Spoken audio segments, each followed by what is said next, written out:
let's play a game. You like games, right? Shall we play a game?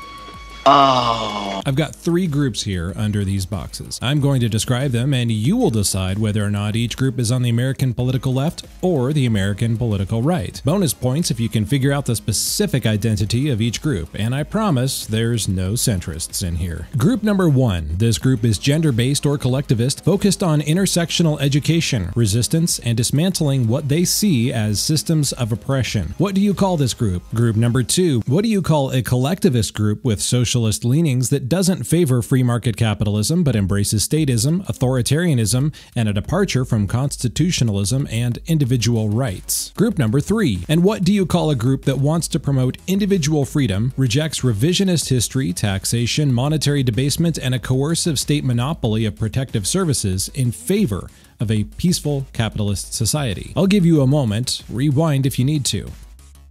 Here are your answers. Group number 1 is leftist because that's the Women's March. Group number 2 is the alt-right. Group number 3 is a conservative think tank called the Mises Institute. How did you score these? Be honest and let me know in the comments section below.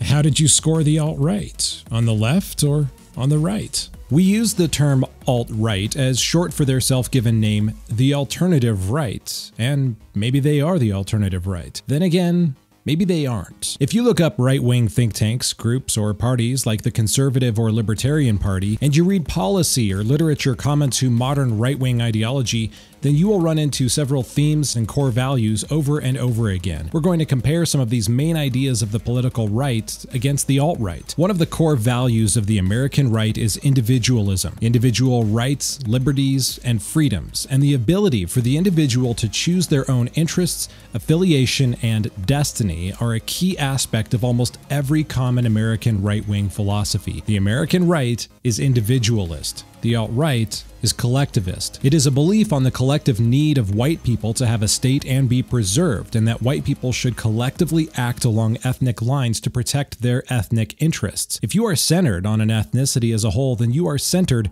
on a collective. In 1963, Ayn Rand wrote that racism is the lowest, most crudely primitive form of collectivism. It is the notion of ascribing moral, social, or political significance to a man's genetic lineage, which means in practice that a man is to be judged not by his own character and actions, but by the character and actions of a collective of ancestors. This is precisely what the alt-right does. This is not a railing accusation on my part. This is a fact that they willingly embrace. Vox Day, aka Theodore Beale, one of the thought leaders of the alt-right, wrote that the great line of demarcation in modern politics is now a division between men and women who believe that they are ultimately defined by their momentary opinions, and those who believe they are ultimately defined by their genetic heritage. As an aside, note the faulty dilemma: either you are defined by your skin or by your momentary opinion. The alt-right is not concerned with individualism. They are concerned with preserving collective genetic heritage. So what, you might ask? The alt-right is collectivist. What does that even mean? What it means is that their core and most significant value is not aligned with the American political right. Imagine removing individualism from the American right. Go read conservative think tank mission statements, party platforms, and policy, and then remove individualism from what you're reading. What does that do to the ideology? In my opinion, it almost completely guts it, because the beliefs of the American right are largely built upon individualism. We're going to talk about some of those core beliefs. We're going to start with capitalism. One of the main metrics to identify where a person falls politically is to evaluate their position on capitalism and the free market. Libertarians, Republicans, and conservatives are generally free market advocates, arguing that the government should not interfere or be abusive on the one hand, and that corporations should not be allowed to become monopolies and abuse the market on the other.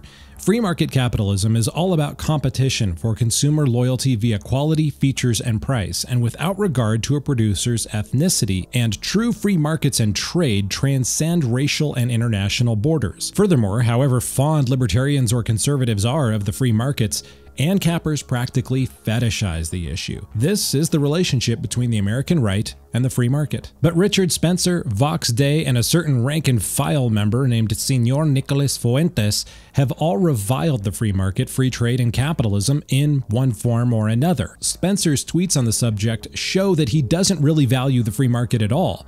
In fact, Spencer is somewhat fond of a different form of economics called socialism. I'm fine with that. International socialism. To be honest, I'm not totally opposed to socialism when done right. I think we actually should use the government to benefit ourselves, the people of this country. I think we should have a national healthcare system. I think we should quadruple national parks. I think we should make this world a better place, and I think government has a role to play in that. I'm not sure what socialism done right is, but clearly it's never been tried because it wasn't real socialism. Vox Day similarly said, quote, "I'm not merely making the case that free trade is bad for the economy or that it is bad for America. I'm making the case that it is quite literally evil." You get the feeling that Vox is a free market kind of guy? Yeah, me either. Senor Fuentes provides us with yet another view of the alt-right stance on capitalism. Briefly here, notice his admission to being a statist and a collectivist.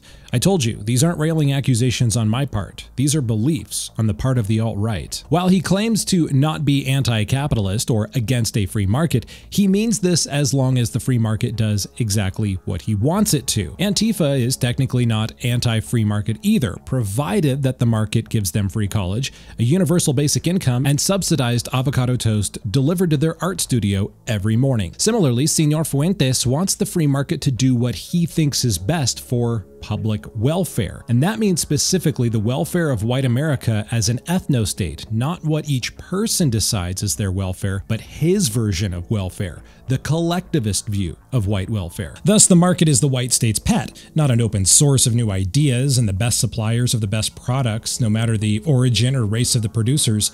The market instead is subservient to the state and to the collective. And none of that is actually capitalism or a free market. Additionally, Mike Enoch, aka Mike Pinovich, has departed from his capitalist past, saying, "I came to the unsettling realization that freedom and markets do not necessarily lead to the best outcomes, and that the alt-right refuse to be, quote, useful idiots for the systems of international finance and capitalism." I might add here that much of the anti-capitalist talk within the alt-right is often coupled with a generous helping of anti-Semitism, and I think this goes for their supposed loathing of cultural Marxism as well. I don't think it's really about cultural Marxism as much as it's about the Jews. The American right champions free trade, free markets, and capitalism. At best, the alt-right does not, and at worst, it stands against the free market and with socialism, a stance that an American right-winger wouldn't be caught dead endorsing. Again, imagine the American political right without individualism, without their love of the free market. What even are they without those attributes? Another issue that helps define the further side of the American right is the issue of government, statism, and authoritarianism. Statism is the centrality of the state, the authority of the state to make right both socially and economically, and the view of the state as the solution. This is a view that conservatives, libertarians, and cappers, and more than a few Republicans completely reject. Ronaldus Magnus, aka Ronald Reagan, is well known for this quote. "In this present crisis, government is not the solution to our problem. Government is the problem." He was referring to the myriad of economic problems caused by statist behavior on the part of Presidents Jimmy Carter, Richard Nixon, and Lyndon B. Johnson. But Reagan's original quote is shortened and championed by modern conservatives and libertarians, who often quote it as, "Government is not the solution to our problem, government is the problem." In other words, they universalize and broaden the scope of the original quote, and this reflects their attitude about the state versus the private sector. This view is pervasive on the American political right. The government creates more problems than solutions. The private sector, or the free market, is what creates solutions. But the alt-right is both statist and authoritarian. If you noticed earlier, Senor Fuentes admits in his tweet that he's not just a collectivist, but that he's also a statist. Now, in case you're wondering, I've been referencing statements from Senor Fuentes not because he is a thought leader at the top of the alt-right movement, but because he is a good indicator of the notable rank and file end of the movement. The similarity of his beliefs vis-a-vis Richard Spencer show that Spencer is not just some lofty intellectual that is disconnected from the rest of his movement, but rather that the intra-movement ideas are relatively consistent from top to bottom. So statism isn't just something Senor Fuentes espouses as a member, it's something that the leadership embraces as well. Spencer demonstrates this in his interview with Dinesh D'Souza. No individual has a right outside of a collective community. You have rights not eternally or given by God or by nature. Who gives them to us? You have them because you're a part of this community. Ultimately, the state gives those rights to you. The state is the source of rights. The state is central. The state is all. Again, we see the American conservative scene and libertarian cousins as rejecting a state-centric idea that the alt-right has no problem identifying with. As an addendum, I will note that statism often goes hand in hand with authoritarianism. Wikipedia notes that authoritarians view a strong authoritative state as required to legislate or enforce morality and cultural practices, and that fits the alt-right to a T. As I mentioned in a much earlier video, Fatal Flaws of the Alt-Right Part 1, if the alties ever came to power, they would be forced eventually to use the boot squad to finish purifying their state of all minorities, or they would back off their belief that the ethno-state must be 100% white. However, they claim that all of this is about white genocide and survival, and that means that the ethno-state must be pure by any means necessary. And if they really believe that, then evicting blacks, Jews, and other minorities by force and stripping them of their rights is not only par for the course, but it's also quintessential authoritarianism. These three core issues of individualism, free market capitalism, and anti-statism or limited government are key to the nature of the American political right, just like the opposite values of collectivism and socialism / heavily limited markets and statism are key to the alt-right. Each of these core issues is foundational to both movements. Each is diametrically opposed to the other. What the American right values and what the alt-right value are two very different and very opposed sets of principles. Of course, there are more peripheral issues as well. For example, one might bring up nationalism and traditionalism as a shared value between the right and the alt-right, so let's address that. Nationalism is interesting because the current political left in America is more globalist and the right is more nationalist. However, nationalism on a universal scale is not just a right-wing idea. When combined with statism and authoritarianism, as the alt-right does, it can historically and contemporarily be seen on the left as well. One need look no further than the Soviet Union or the People's Republic of North Korea to see such leftist nationalism in action. All of those iconic propaganda posters you see are essentially a form of far leftist nationalism by authoritarian communist states. Nationalism and national pride can be expressed different ways and by both sides, so it's not just exclusive to one side or the other. And nationalism is not ethno-nationalism. I cannot overstate this here. The alt-right's nationalism is really ethno-nationalism, and that is something that conservatives, Republicans, and libertarians do not hold to. In terms of traditionalism, I would again bring up the nature of traditions in America being things like the Constitution, the Bill of Rights, the equal and free nature of all men, and the traditional past of America that cannot be whitewashed or erased. Conservatives wish to preserve and conserve these founding elements of our society, and they hold them near and dear. The alt-right only views tradition, moral or otherwise, through a racial or ethnic lens.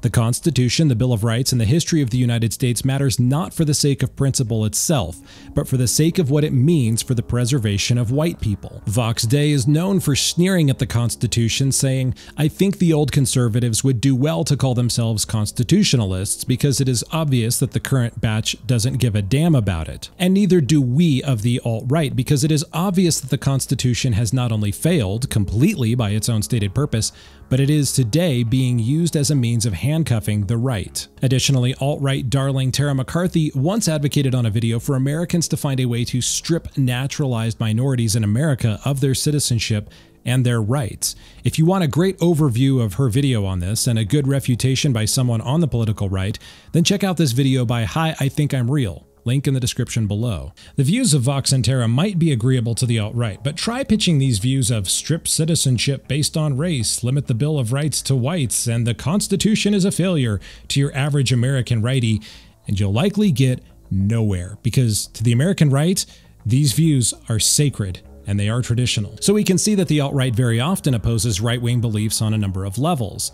There will be some issues that the political right and the alt-right agree on, such as the border wall or the isolationism preached by some libertarians as well as the alt-right.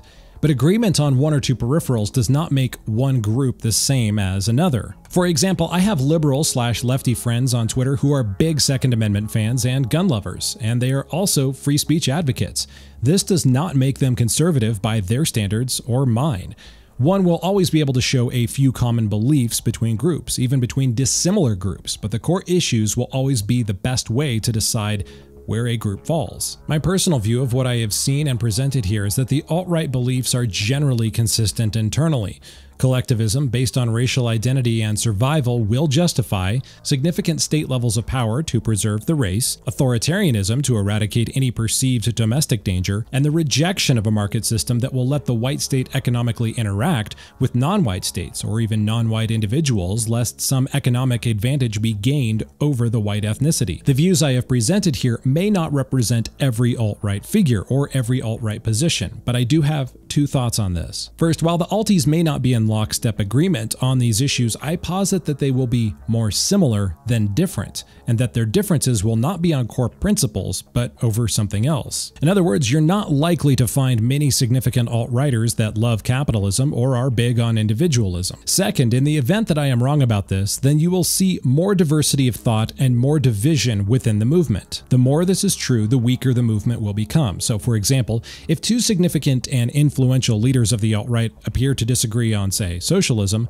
then I would suggest that the two be pressed on the apparent difference to see how much they actually disagree in the first place. But if there is a hard disagreement over a significant issue and both figures have significant influence, then expect the followers to take up sides. This could be seen as a factionalization or a group split. The more common this occurrence, then the greater the weakness of the alt-right movement as a whole. So in summary, the American political right is often heavily invested in the ideas of individualism, free market capitalism, small government or at least anti-statism, and the traditions of the Constitution and the Bill of Rights. They are nationalist without regard to ethnicity and willing to elect racial minority candidates. They are willing to reject racism. The alt-right is not. What do you call a collectivist group with socialist leanings that rejects free market capitalism, embraces statism, authoritarianism, and a departure from constitutionalism and individual rights? I don't know, but I don't think you can call them the American political right. The alt-right isn't all that right to the American scene. It's not an alternative to conservatism the way that ANCAP, libertarianism, or pure constitutionalism are alternative views within the American right, and it has little in common with these ideologies. It's not much of an alternative to the right, unless it is, only in the same way as the political left.